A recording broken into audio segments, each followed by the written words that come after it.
Donc, je pense que vous aurez un certain nombre de questions les uns les autres, mais la première chose, peut-être que vous pouviez vous exprimer chacun, c'est bon, vous avez entendu tout ce qui a été fait sur cette journée, vous avez vu les produits du projet national, les produits opérationnels du projet national. Donc maintenant, Souad, qu'est-ce que vous attendez de ça? Comment est-ce qu'on peut envisager l'avenir, chacun par rapport à ce qui vous concerne? Comment on va s'emparer de cette nouvelle méthode et comment vous envisagez de l'accompagner? Alors, je ne sais pas qui veut commencer. On commence par un... Bon, j'ai le micro, voilà. je me jette. Non, je vais juste... alors, autant sur les gros ouvrages ou des gros chantiers, on avait déjà un petit peu l'habitude, entre guillemets, d'appliquer l'approche performantielle. Là, je vais parler d'un cas pratico-pratique, puisque sur un petit chantier de taille plus modeste en région, où on a eu effectivement à appliquer l'approche performantielle. On a demandé par dérogation d'appliquer de manière anticipée le fascicule de documentation, donc le FDP 18480. Et alors, à aujourd'hui, on a passé le stade des études, on a passé le stade des convenances, on a eu l'autorisation de démarrer les bétonnages. Donc juste un petit rex par rapport déjà à cette phase-là à date. Ce qu'on peut dire, c'est qu'on a pu mettre en œuvre tout ça parce que côté, on va dire, client, côté maîtrise d'œuvre et côté entreprise et côté fournisseur de béton, chacun avait un interlocuteur avec on va dire, des connaissances plus ou moins avancées sur ce nouveau fascicule, parce que vous avez bien vu, il faudra se l'approprier, on est d'accord. Et puis, on a, comment dire, on parlait tout à l'heure de synergie. Effectivement, chaque partie a avancé, on va dire, dans le même sens. Voilà. Et je pense que ça, c'est un des points, on va dire, importants à souligner.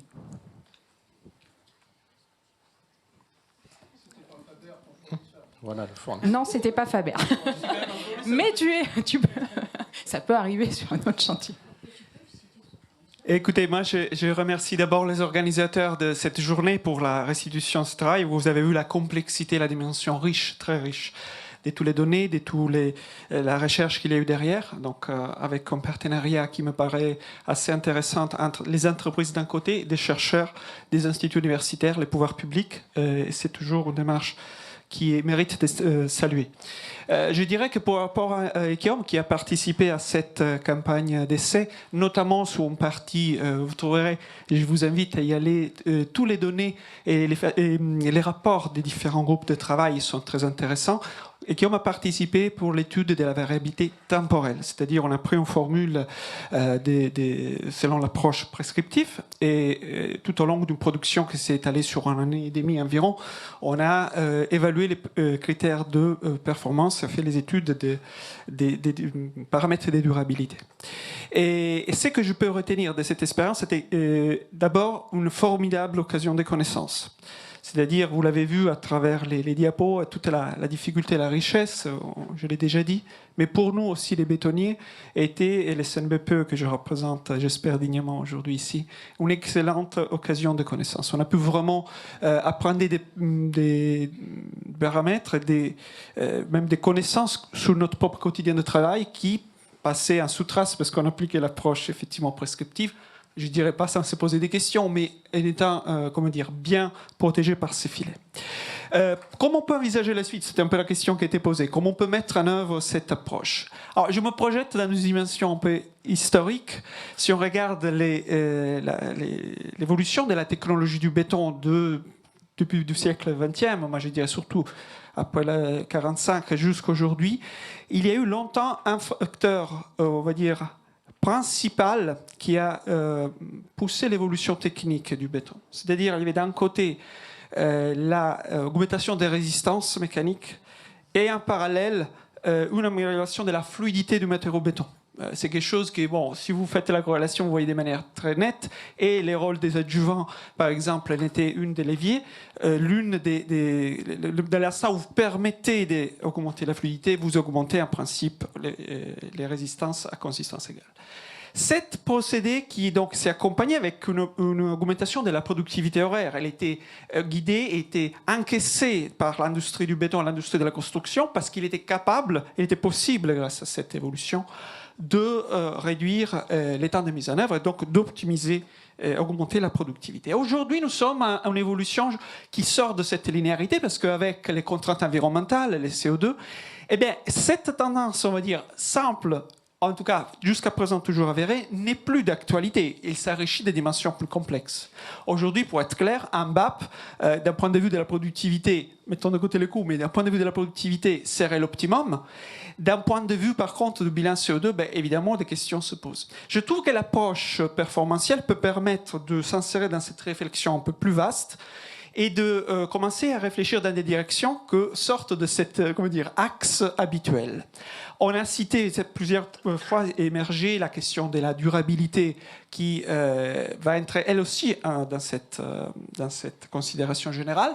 Évidemment, c'est un ouvrage, on doit les démolir au bout de 30 ans, même d'un point de vue environnemental et des émissions de CO2, ce n'est pas un gain. Et donc, c'est un enjeu qui a été pleinement pris en considération et qui, à mon avis, va jouer de plus en plus par le futur.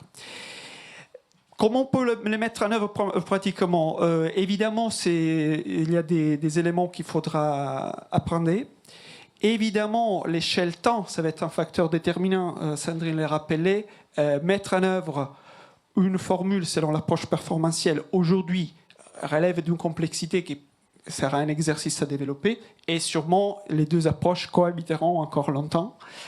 Néanmoins, et je m'arrête là, il me semble qu'on puisse dire une chose, c'est que l'approche a été construite selon des règles bien définies et clairement édictées, qui permettent de garantir les mêmes types de niveaux de performance et de sécurité pour l'utilisateur final. C'est une chose qui n'était pas peut-être dite, sinon en filigrane, mais c'est un point très important. L'approche performantielle peut paraître sévère, peut-être trop sévère parfois, mais il était bâti vraiment dans le sens de garantir des sécurités pour l'utilisateur final, au moins équivalentes à celles de l'approche prescriptive. Je juste conclue par rapport à une recommandation que m'a fait Patricia. Elle m'a dit, tu parles, mais tu ne citeras pas Aristote. Et donc, elle m'a fait une invitation sur un plat d'argent. Donc, j'ai trouvé quand même une phrase d'Aristote que me plaît de vous partager. Dans l'éthique à Nicomaque, Aristote dit l'art de la construction. La construction est un art qui s'accompagne des règles. Et donc, cette exigence me paraît dans ce cas-là aussi respectée. Merci.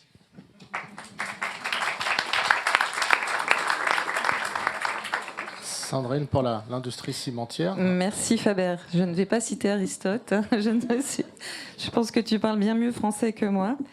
Donc, bravo. Donc, Sandrine Mansoutre, groupe Vicat, mais je suis ici pour représenter le syndicat français de l'industrie cimentière, Laurent Isoré, qui n'a pas pu être présent aujourd'hui, donc je vous prie de bien vouloir l'excuser. Alors, moi, ça fait depuis 2014 que je suis.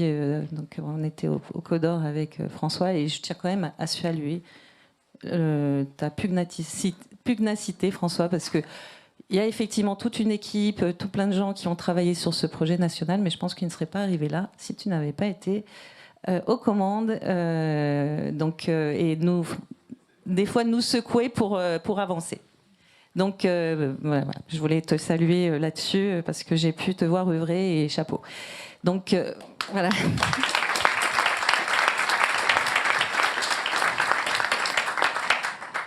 Donc, effectivement, il y a eu beaucoup de travail qui a été fait. Personnellement, je peux dire que sur les modes opératoires, on a fait bouger beaucoup de choses.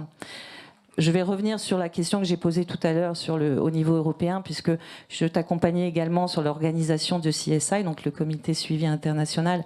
Je pense que c'était effectivement une excellente idée d'introduire ces membres, ces experts internationaux. Donc on avait européens, mais également du Canada et d'Afrique du Sud, qui se sont déplacés. En moins avec le Covid, ça c'était un peu plus embêtant. Mais voilà, donc ça a permis effectivement de mettre des jalons. Néanmoins, c'est pas encore gagné, et notamment toute l'histoire du préconditionnement, et je pense que ça a été quand même un des grosses avancées de ce PN, de montrer à quel point le préconditionnement était important, notamment sur les essais de carbonatation.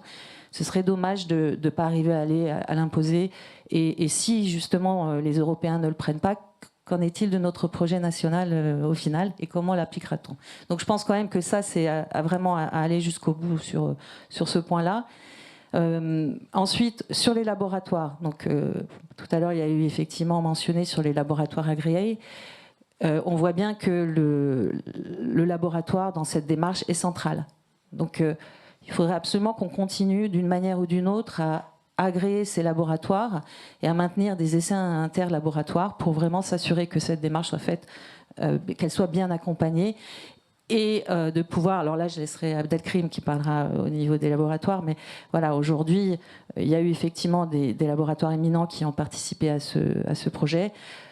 Franck, je n'oublierai pas de parler de la formation également, il faut effectivement former, et donc tout ça, voilà, il y a aussi toute cette mécanique à mettre en place d'agréer, de suivi de ces laboratoires et de formation. Et pour finir, quand même sur une pointe sur démocratiser mais pas banaliser. Je reviendrai, comme le dit Faber, sur la sécurité. Je pense que cette démarche est lourde, effectivement, mais surtout, n'essayons pas de la simplifier trop vite. Mettons-la déjà en place, parce que si on veut la simplifier trop vite, on risque de tout casser. Voilà. Merci à tous.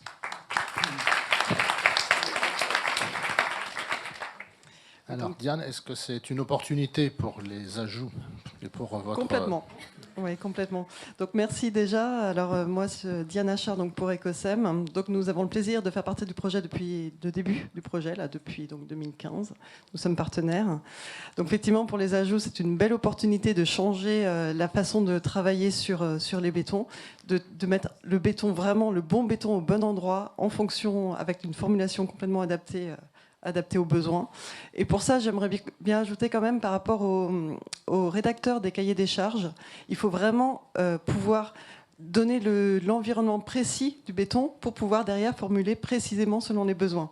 Donc ça, ce sera vraiment un point important à développer plus tard. Voilà, donc merci. Du côté des laboratoires qui ont été déjà cités. Bonjour à tous, Abdelkrim Amouche, je représente le LERM, Laboratoire d'études et de recherche sur les matériaux, groupe CETEC. Mais je parlerai des laboratoires un petit peu en général. Nous, on pratique ces essais de durabilité, enfin les indicateurs généraux, les indicateurs de durabilité depuis un certain nombre d'années.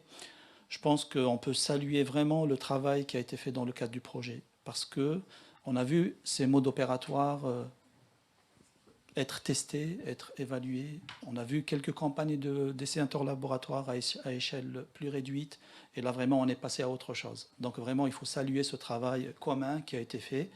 Et c'est un aboutissement d'avoir pu combler les lacunes. Je crois que c'est l'expression que tu as utilisée, François, à laquelle j'adhère beaucoup. Combler les lacunes et puis consolider les modes opératoires pour partir sur des bases vraiment saines. Après, le rôle du laboratoire, évidemment, c'est d'accompagner les acteurs de la construction dans l'application de ces recommandations et de cette méthodologie, à la fois en convenance, enfin en épreuve d'étude, de convenance et puis en phase de contrôle. Il y a aussi un accompagnement qui peut être fait dans le cadre de la mise au point des bétons. Monsieur Naas parlait tout à l'heure, mais si ça ne marche pas, qu'est-ce qu'on fait ? Donc il faut essayer d'anticiper cette partie-là et puis de proposer des alternatives et puis de prendre en compte l'expérience acquise et le savoir-faire des formulateurs et du laboratoire. Je voudrais en fait insister sur quelque chose qu'a abordé déjà Sandrine Mansoutre, qui concernait la formation. En fait, il y a un élément qui est très important, c'est d'acquérir les compétences, d'acquérir le savoir-faire et les maîtriser, et puis de le maintenir à niveau aussi. Et je pense qu'au niveau du laboratoire, c'est quelque chose qui est assez fondamental, parce qu'en fait, nos jeunes recrues, ingénieurs, techniciens qui arrivent au laboratoire, en fait, ils n'ont pas forcément eu de formation dans la pratique de ces essais. Ce n'est pas enseigné dans les universités ou très peu. Enfin, il y a des chercheurs, bien sûr, qui s'approprient les essais, mais ce n'est pas la majorité des collaborateurs qu'on reçoit. Donc, il faut les former, maintenir leur niveau de compétence. les sensibiliser. Un mode opératoire, ça se respecte et c'est pas, on n'improvise pas, on ne s'accorde pas de liberté avec un mode opératoire.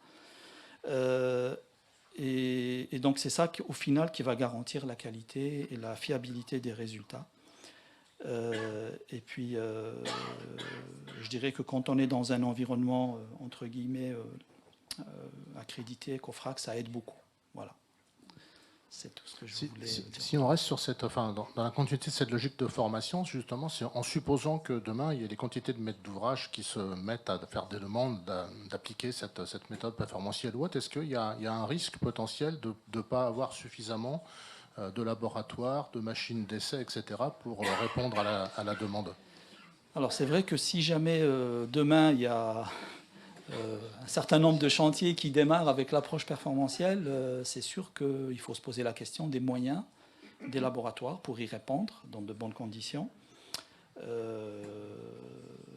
C'est pour ça que c'est bien d'élargir en fait. C'est bien ce qui a été fait. C'est que dans l'une des phases, la phase 3 du projet national, il y a eu un élargissement et donner la possibilité à plus de laboratoires de participer à ces campagnes. Donc ça va participer à l'acquisition de compétences et à la démocratisation de l'approche. C'est très bien. Mais effectivement, il y a un besoin que cette culture de durabilité, d'essai de durabilité soit cultivée, enfin maintenue dans les laboratoires et dans la profession. C'est important pour la pérennité de l'approche et de son application. Bien sûr, ouais. Il faut l'intégrer dans l'enseignement aussi. Il faut probablement l'intégrer dans des enseignements. Il y a des formations qui se font. Il y a quelques formations qui rentrent un peu. D'ailleurs, Franck Cassani-Habert intervient sur l'une d'elles, sur l'approche performantielle, où on aborde les modes opératoires, on les décrit, on parle vraiment de François Cussig aussi. Il y a plusieurs personnes qui participent à ça. Et ça rentre, ça participe en fait à... Oui, dans toutes les actions d'accompagnement. Ces actions-là, oui, c'est utile et c'est indispensable même pour que ça s'élargisse un peu plus. Oui. Alors Pierre, tu es dans une position difficile. Tu représentes Oui. à la fois la maîtrise d'ouvrage de l'État et aussi l'État en tant que phare, accompagnateur de la profession, des collectivités. Oui, alors je suis loin d'être spécialiste du béton, donc je ne pourrais pas argumenter très loin dans le sujet. Par contre, il faut souligner le travail qui a été fait. Moi, j'avais abordé un tout petit peu la méthode performantielle dès 2017 à partir des données qui étaient dans le fascicule 65. Et on avait finalement essayé de prendre une approche par formulation et qu'on avait essayé de tester avec les indicateurs performantiels. Et je confirme que les indicateurs n'étaient pas vérifiés. Donc, au moins sur le béton qu'on avait essayé de mettre en œuvre, qui était simplement du XD3, XF2. Donc, ce point-là nous avait un tout petit peu refroidi sur la méthodologie.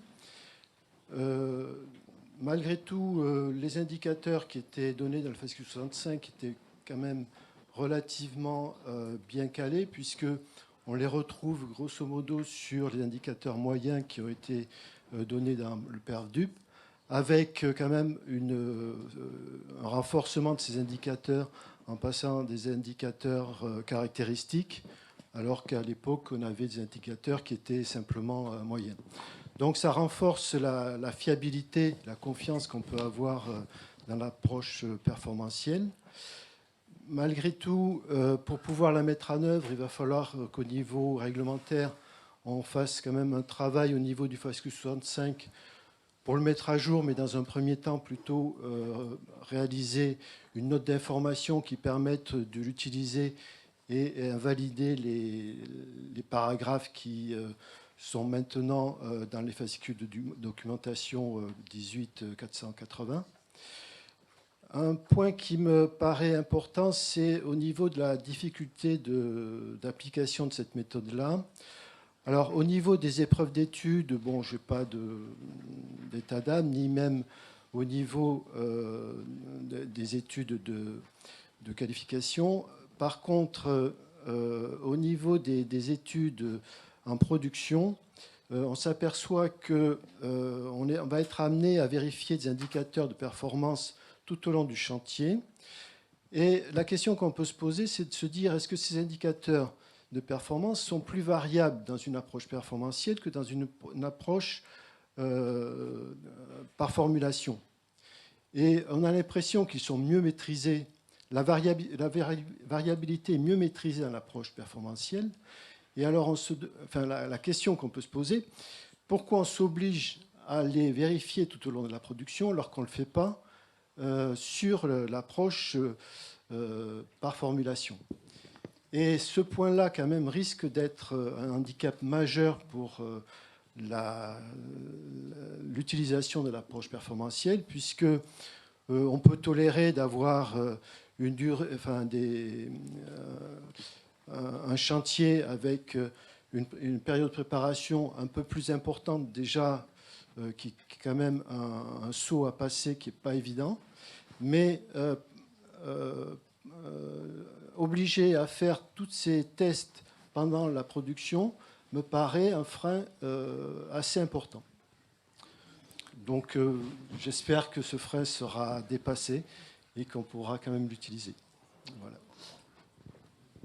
C'est vrai que la phase de contrôle, le contrôle chantier, elle peut paraître un peu lourde, mais elle est déjà simplifiée puisque les indicateurs, il n'y a que la porosité accessible à l'eau et puis la résistivité électrique. Et je suis d'accord. En phase de contrôle. Je suis d'accord, mais on travaille sur une formulation qui est déjà validée.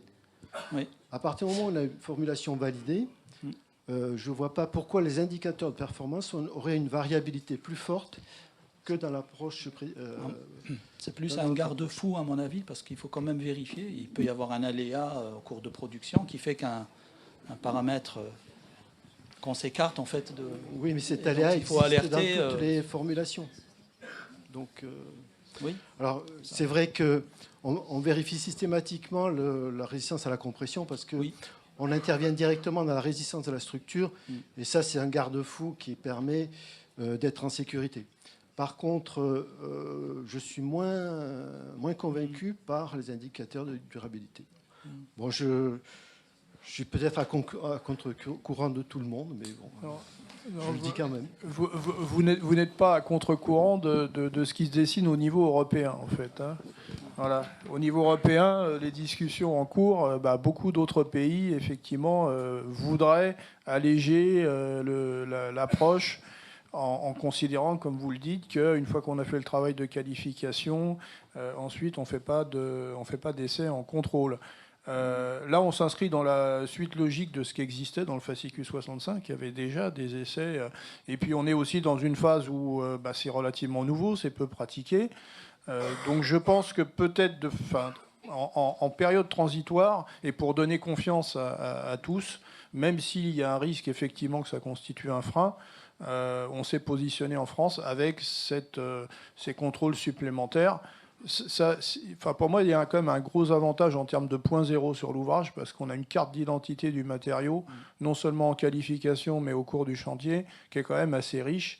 Et je pense que ça participe aussi après au bon suivi d'un ouvrage. En tant que maître d'ouvrage, je ne peux qu'approuver qu'on s'occupe d'avoir une meilleure durabilité. Si je peux me permettre, par rapport à cette question qui est soulevée, qui est évidemment légitime, Blandine le rappelait tout à l'heure, je la vois. Enfin, voilà. Et évidemment, l'approche prescriptive est quand même repose sur une vérification temporelle, sur des acquis historiques, pour ainsi dire, qui sont quand même assez importants. Alors, il est vrai, et l'approche performantielle l'a montré, dans certains cas, les grandeurs ne varient pas toutes dans la même direction. Ce n'est pas parce que j'ai une résistance plus élevée que je suis nécessairement meilleur, par exemple, à la migration d'ion chlorure, pour faire un exemple. Ça, c'est certainement vrai. Il est vrai, par contre, que cet acquis, il est quand même fort d'une expérience historique et d'un ancrage dans les pratiques professionnelles très profondes. l'intérêt de, à mon avis, donner aussi ces suivis sur les indicateurs, sera celui de permettre, qui sait, d'ici, je ne sais pas, 5 ans, 10 ans, dans les futurs, d'avoir une base de connaissances ultérieures robuste qui nous permettra de dire, bon, écoutez, effectivement, même dans l'approche prescriptive, on peut considérer que des choses qui étaient acquises juste à présent ne sont plus justifiées, on peut amender des valeurs. Mais à la fois pour la garantie indispensable vis-à-vis de l'utilisateur final et pour la évolution future même de l'approche prescriptive, je pense que ces garde-fous, quand même, ces sécurités sont importantes. Alors, est-ce qu'il y a des questions, des gens qui sont prêts à rebondir sur tout ça ?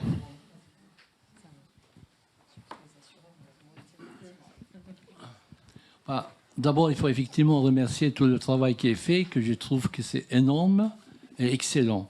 Et ça permet effectivement de mettre au point effectivement cette démarche, de codifier les essais. C'est loin d'être trivial. Décider quelles sont les variables qui sont importantes et d'autres qui n'en sont pas. Et arriver à ce que vous êtes arrivé, et je tiens de vous féliciter, enfin je ne sais pas, c'est un parmi tout le monde, de ce travail qui est fait. Donc ça c'est clair. Maintenant, il y a un point qui a été dit et qui pourrait compléter, et je trouve qu'il faut insister là-dessus. À un moment donné, on a parlé de CND. On n'est pas obligé de faire des essais destructifs à chaque fois. On peut accompagner un ouvrage par des essais non destructifs. Et les travaux qui étaient présentés dans le film par Véronique, on a vu des capteurs, on a vu des palpeurs, et qu'est-ce qu'on en fait de tout ça? Et ça, c'est important, parce que si on arrive à donner un parallèle entre ce qu'on mesure et entre les essais destructifs, j'ai plus besoin de carotter. J'ai plus besoin d'arracher un morceau de mon ouvrage. Et si je reviens au nucléaire, où le carottage est prescrit, je suis très ravi. Donc, aller un peu dans ce complément pour pouvoir rassurer un peu le maître d'œuvre que son ouvrage, il est effectivement conforme à ce qu'il a attendu vis-à-vis de cet ouvrage. Et donc, ce volet-là, c'est un complément qu'on a commencé à regarder, mais que ça sera bien d'aller un peu plus loin là-dessus et trouver ces parallèles. Est-ce que je suis toujours besoin de carotter pour trouver la valeur de mon carbonatation?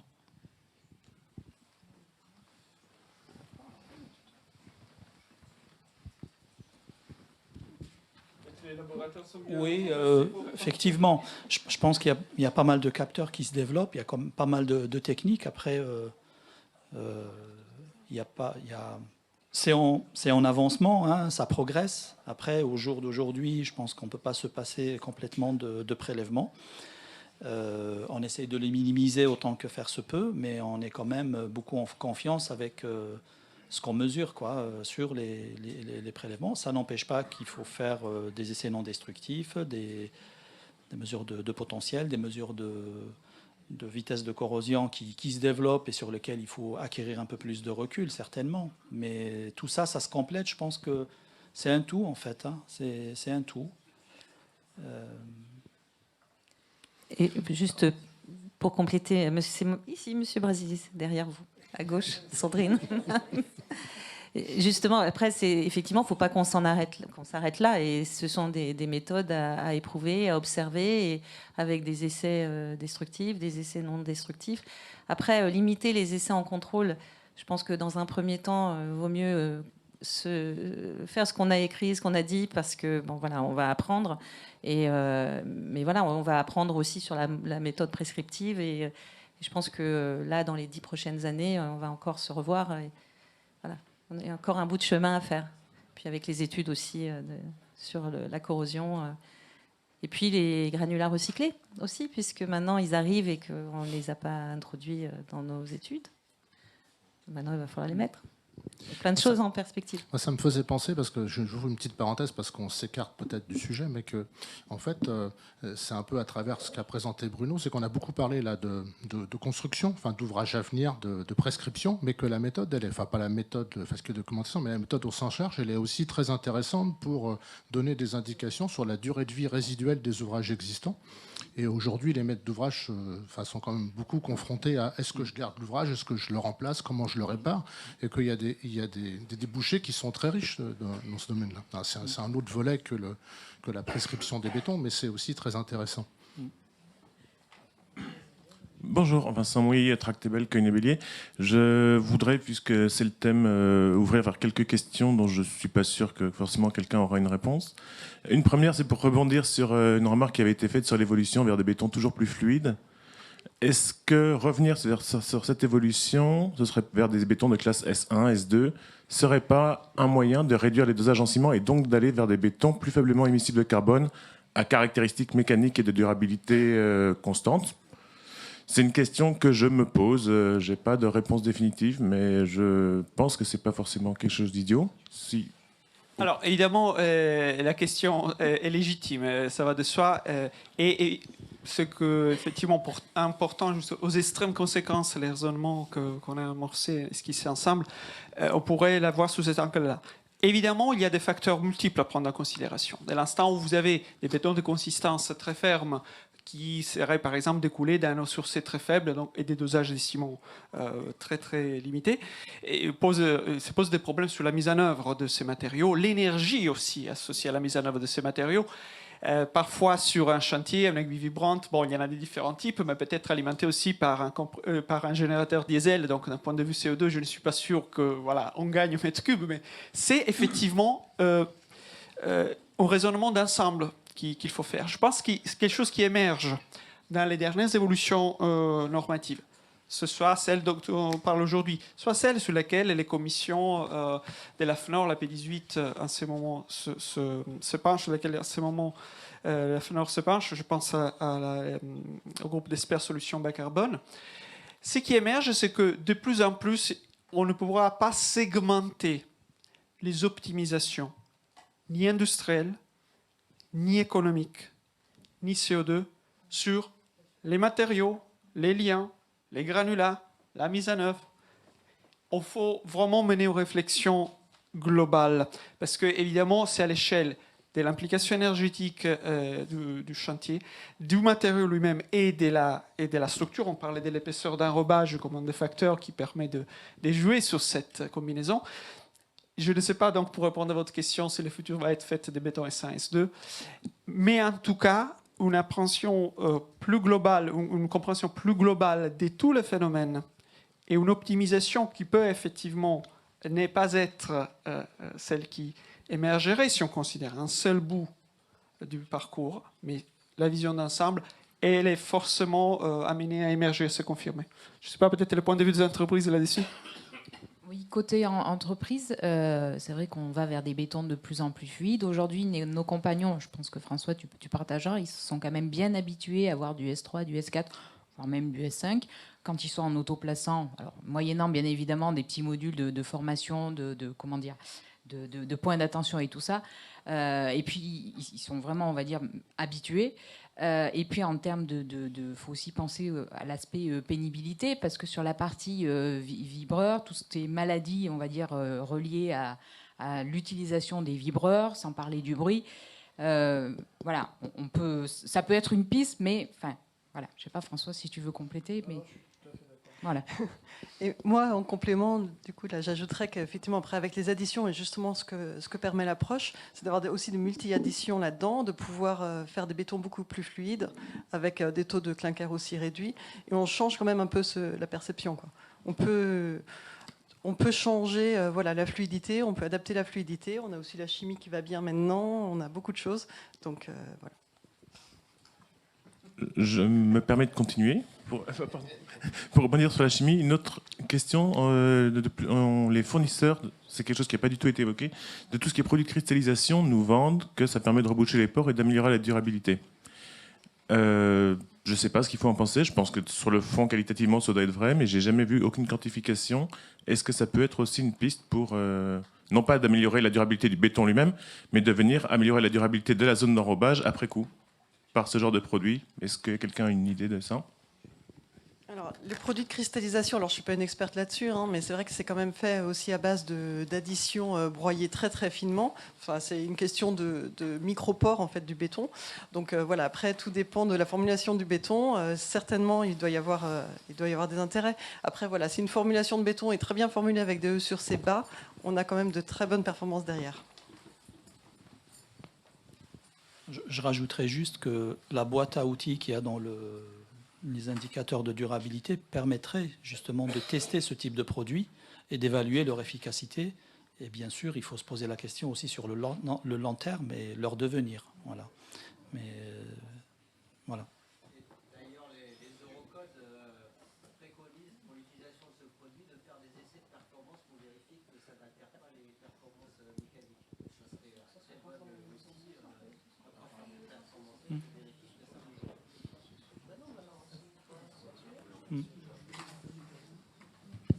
Oui, je voulais juste donner un commentaire par rapport à ce qui était dit sur le compromis de la sécurité qu'on prend en qualification initiale et du contrôle. Je pense qu'il y a des... Enfin, on n'a pas encore forcément convergé au niveau européen, et je ne sais pas si on va converger. L'inconvénient enfin, si on doit... tout mettre sur la qualification initiale, on va probablement beaucoup se pénaliser, prendre des gros coefficients de sécurité qui ne vont pas permettre de tirer correctement parti, je dirais, de cette approche performantielle pour ajuster en termes de formules, de son empreinte carbone, etc. Je dirais on va pas s'ajuster comme il faut en fait aux véritables besoins de fiabilité. On va être probablement en surqualité. En tout cas, c'est ce qu'on voit par rapport enfin, on est obligé du coup de prendre en compte des coefficients de variation pour toute la phase de production qui finalement nivellent par le bas et ne sont pas représentatifs d'une chose qui me paraît de toute façon importante à prendre après en compte, c'est la régularité en phase de production et d'exécution. Et je pense que cette régularité, c'est pas seulement l'essai de performance de durabilité tous les 3 mois, parce que je pense que personne n'aura envie de déclarer non conforme les 3 derniers mois de production. Et là-dessus, il y a une autre expérience européenne que je pense importante à donner, qui est de Norvège, avec qui on n'est pas toujours d'accord. Mais en tout cas, ils ont une expérience d'avoir prescrit des vérifications à court terme de résistivité qui ont beaucoup resserré les écarts types. Et ça, je dirais que les pratiques actuelles de contrôle de la résistance en compression sont finalement moins fines pour assurer cette qualité ce resserrement des écarts types de production. Et je pense que ça, c'est quand même une voie importante. Et c'est pour ça que c'est intéressant aussi d'avoir les coefficients de variation déclarés par le producteur et qu'on vérifie. C'est que je pense qu'on est au début d'une courbe d'apprentissage où cette approche performantielle, elle doit permettre de fournir de façon plus régulière en fait, un béton pour lequel on vérifie des performances physiques plus fines et plus pertinentes par rapport aux besoins qu'on a. Il me semble qu'on devrait travailler sur les écarts de production au niveau de la centrale à béton plutôt que sur le matériau lui-même. Ça fait partie du processus qualité de validation des BPE. Et donc, pour moi, c'est là-dessus qu'il faudrait travailler essentiellement. Oui, avec la mise en œuvre aussi. Je me permets de répondre à cette sollicitation. Bon, je suis... quand même, voilà, un peu, mais c'est plus que légitime, évidemment. Il faut évidemment considérer que tout ce qui permet d'amoindrir ces facteurs est naturellement associé à des optimisations industrielles, technologiques, techniques et évidemment de coûts. Donc, historiquement, l'équilibre s'est trouvé sur des outils qui permettent un degré suffisant, peut-être non satisfaisante par rapport à des critères plus exigeants, mais jusqu'à présent suffisant. Il faut aussi par contre dire une chose, qu'au-delà de l'outil technologique central à béton, donc de l'efficacité des malaxeurs, de l'étanchéité, de la précision des vis doseuses, et tout ce qu'on souhaite, il y a des facteurs sur lesquels on n'a pas trop de contrôle. Pour l'anecdote, dans les groupes numéro 3 sur lesquels on a travaillé avec Sandrine, on s'était aperçu que les facteurs numéro 1, mais de long, sur les performances mécaniques et d'ailleurs aussi sur les autres indicateurs de durabilité du béton fait en centrale à béton, était la température extérieure. Mais un facteur du type 4 ou 5 fois supérieur à l'eau sourcée, faite avec les bombes de Bézet.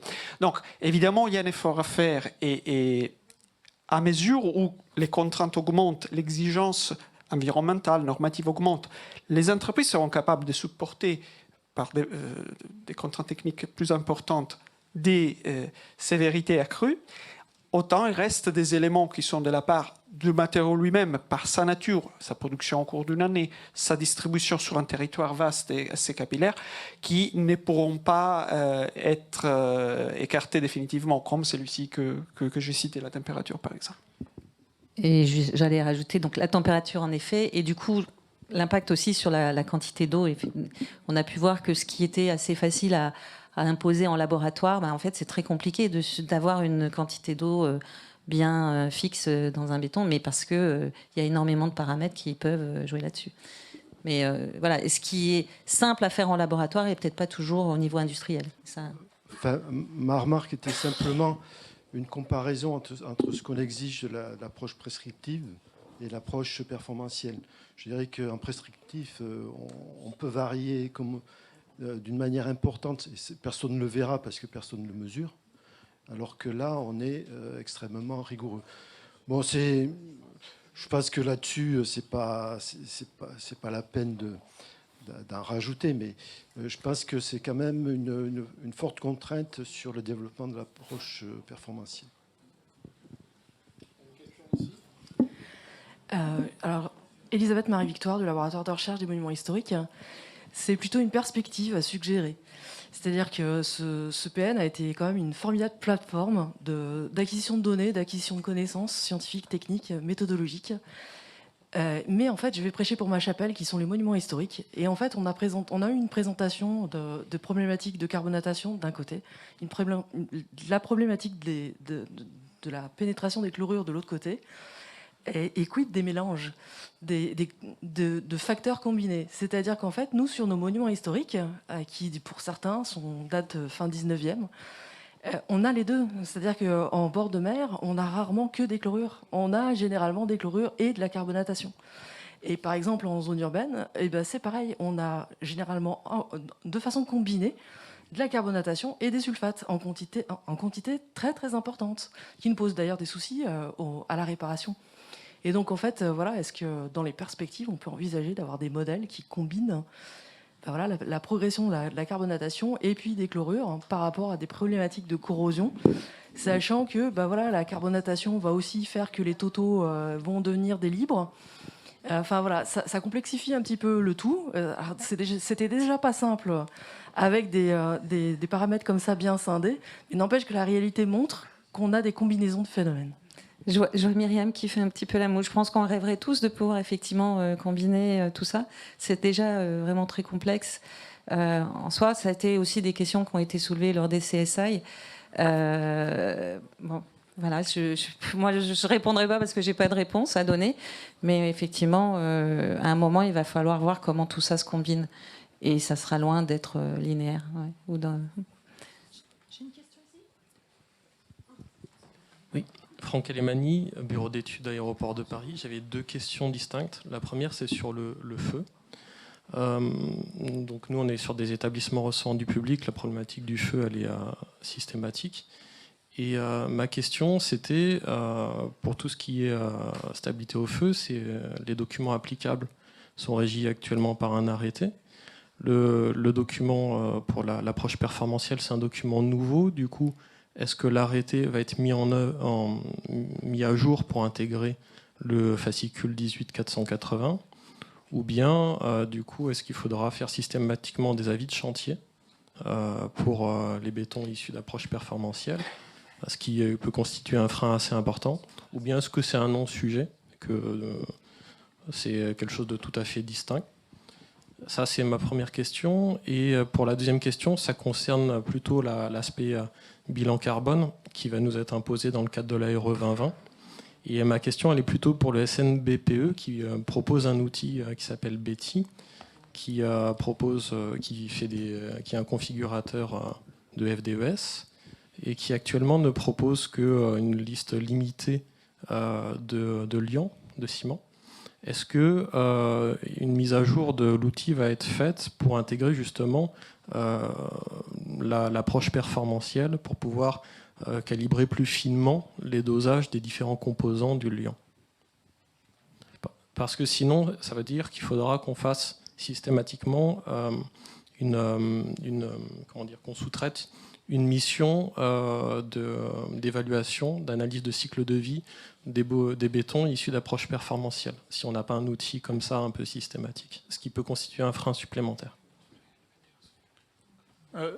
Oui, pour votre première question concernant l'arrêté relatif à la tenue au feu, en fait, je suppose cet arrêté, il mentionne des bétons conformes à la norme. Et là, on est justement dans ce cadre-là. Enfin, c'est l'avancée significative là, qu'on vous expose aujourd'hui. C'est que ces bétons performantiels, ils rentrent en conformité avec la norme par application du fascicule de documentation. Et on n'attend pas de comportement, c'est un peu la discussion qu'on a eue tout à l'heure aussi sur le comportement structurel. Dans la mesure où on est sur des compositions, des composants traditionnels, on n'attend pas de comportement particulier vis-à-vis de l'écaillage, par exemple. Il n'y avait pas une liste Il n'y avait pas une liste détaillée qui énumère les documents applicables, donc c'est juste conforme à la norme. De toute façon, le document applicable, ça reste la norme béton, et ce qu'on vous a expliqué, c'est aujourd'hui dans la norme béton. Oui. Voilà. Par contre, encore une fois, les questions qu'on se pose aujourd'hui, c'est d'autres formules qui sont un peu plus originales, avec par exemple des laitiers activés ou d'autres solutions avec des liants alternatifs. Là, on peut se poser des questions, effectivement, par rapport à tenue au feu, pour lesquelles on a moins de retours d'expérience. Et là, il faut certainement en passer par des essais. Okay. Par rapport à la question sur Betty et donc les FDES des formules béton. Alors, je ne suis pas un expert, mais Betty aujourd'hui et demain ne pose pas des limites de composition, de formulation. Vous pouvez faire une formule de... Je pense qu'il y a la limite de mettre au moins 1 kg de ciment par mètre cube, mais vous pouvez faire ce que vous voulez.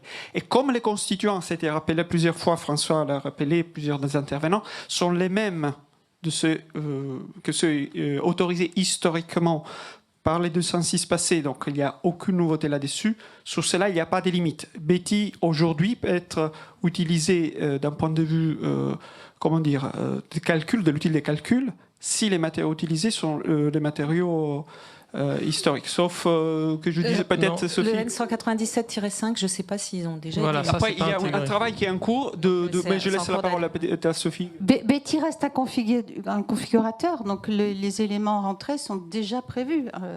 Le tout, c'est de mettre les de base à jour, ils sont en train de le faire. Alors, il est vrai qu'il y a des liens qui sont autorisés aujourd'hui par la nouvelle 206, qui ne sont pas encore dedans, donc les CM2C et les CM6. C'est ça. Et c'est là, c'est quelque chose... Alors, Souple devrait avoir une version, qui inclut ces nouveaux liens. Mais peut-être Sophie est mieux placée pour répondre sur ce point-là.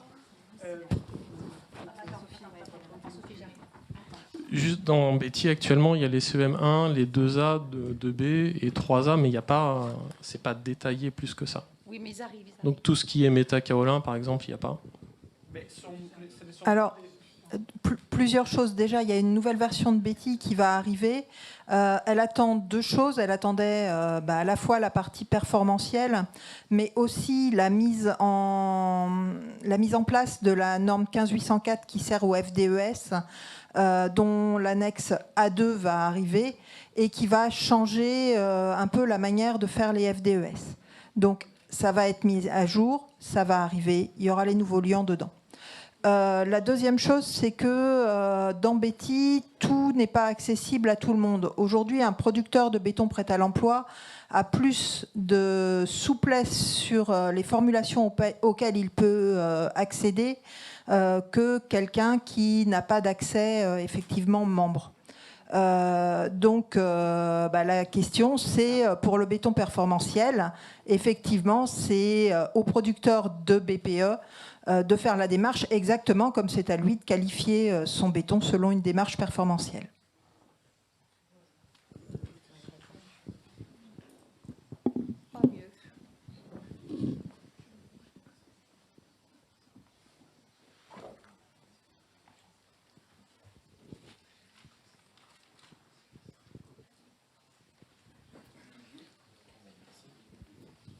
Pas d'autres questions ?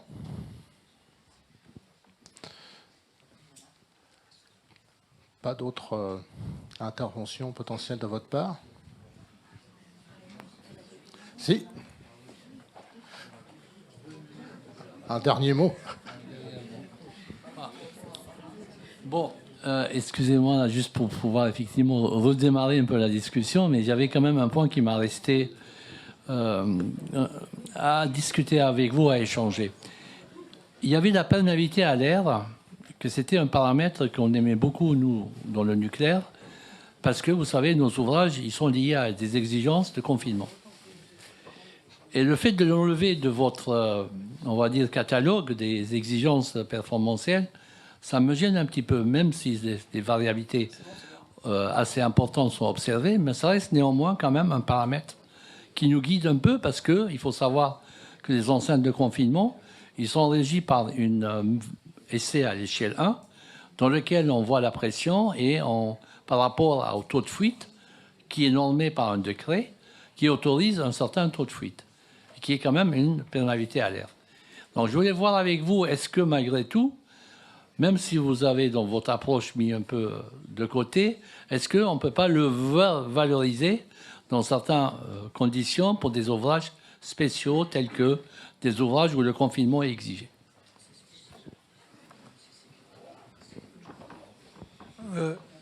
Sur ce sujet, on n'a pas abandonné complètement l'essai puisqu'on a révisé la norme d'essai suivant les résultats de perf-tube. La seule chose, c'est qu'on a abandonné l'idée de mettre des critères en face des classes d'exposition. Mais ça ne veut pas dire qu'on abandonne complètement l'essai. Hein. Voilà. Ce qu'on espérait faire, c'est que, parce que le problème fondamental de l'essai de perméabilité, c'est qu'il est fait sur un matériau sec qui ne correspond jamais à l'état réel du béton dans l'ouvrage. Et donc on avait essayé de voir avec les séchages progressifs si on arrivait à définir une perméabilité avec un certain taux de saturation, etc. On n'a pas pu aller au bout. D'autres ont déjà essayé sans conclure. Donc, mais on n'a pas abandonné la méthode. Voilà. Avant de donner le mot de la fin à Didier Brasilier, je voudrais juste revenir parce qu'il y a eu des questions sur le GIS, je crois. Il y a eu quelques échanges. Donc le GIS, c'est une structure ouverte, ce qui vous a été présenté, hein, puisqu'on est en cours de... Le GIS, c'est mieux, GIS? Pardon. Donc... c'est une structure ouverte, donc si ça vous intéresse, il faudrait contacter mes collègues du CERIB qui en assurent l'animation. Surtout que vous imaginez que voilà, c'est une structure de coordination, mais on va avoir aussi besoin de financement, donc les partenaires motivés à contribuer seront bien sûr les bienvenus. Voilà. Je passe la parole pour le mot de la fin à Didier. Oui, c'est... assez classique. D'abord, vous remercier d'avoir joué ce rôle de cobaye là, à la table ronde. C'est pas toujours facile hein, dans une fin de journée comme ça, mais c'était tout à fait intéressant. Et on a vu que les débats se sont très vite animés sans qu'on ait besoin beaucoup de relancer. Donc, moi, j'avais pas vu la version finale des transparents. J'étais assez scotché par le côté à la fois professionnel et synthétique, alors que c'est quand même touffu. Les travaux de perf-tube sont touffus. C'est un paquet gros comme ça. Enfin, vous verrez le livre autre. Et bon, il y a eu un travail remarquable de synthèse, de clarté de présentation, qui est vraiment remarquable. Donc, les auteurs ont eu une grosse pression, mais ils ont bien réagi. Donc, c'est bon. Donc un grand merci à tous les contributeurs, tous les orateurs et bien sûr derrière eux toutes les équipes dans les labos, etc. qui ont œuvré pendant ces 7 années à faire en sorte qu'on ait aujourd'hui des résultats présentables et opérationnels. Je pense que c'est quand même ça qu'on peut souligner, c'est qu'on a effectivement quelque chose qui est directement applicable aujourd'hui, ce qui n'est pas si courant dans les projets nationaux. Souvent, on débouche sur des recommandations provisoires qui mettent un certain temps à déboucher ou autre. Alors bon, vous l'avez tous souligné, devant nous, il y a encore un grand chantier parce qu'il faut former les gens, il faut informer, il faut soutenir, etc. Donc, comme on vous l'a dit ce matin, cette journée-ci, donc si vous n'avez pas tout compris, vous avez encore 3 solutions de rattrapage. Vous pouvez venir à Lyon le 17 novembre, à Toulouse le 14 décembre et à Nantes le 18 janvier de mémoire, je crois. Et donc voilà. Mais plus sérieusement, vous pouvez en parler autour de vous, à vos collaborateurs, à vos collègues ou autres, parce que plus on aura de gens qui effectivement entendront cette bonne parole entre guillemets, et plus les choses pourront avancer, diffuser. Mais ça suffira sans doute pas. Il faudra sans doute trouver d'autres formules. Il y a aussi toute la démarche là qu'a lancée la FGC sur bien prescrire le béton, qui va reprendre aussi les mises à jour de la norme béton et donc les mises à à jour sur l'approche performantielle qui seront aussi un autre outil de diffusion des connaissances. Et il faudra sans doute effectivement aller dans les écoles pour pouvoir en parler plus longuement. Donc un merci aussi aux équipes de l'IREX qui ont assuré tout le soutien du président national et la logistique un peu aujourd'hui. Et puis donc aussi à Nadjet Daoud, qui n'est pas là aujourd'hui de la FGC, mais qui a assuré toute la gestion des inscriptions et derrière le côté administratif. Merci à vous tous d'avoir été présents. Et puis bon retour, donc portez autour de vous la bonne parole maintenant.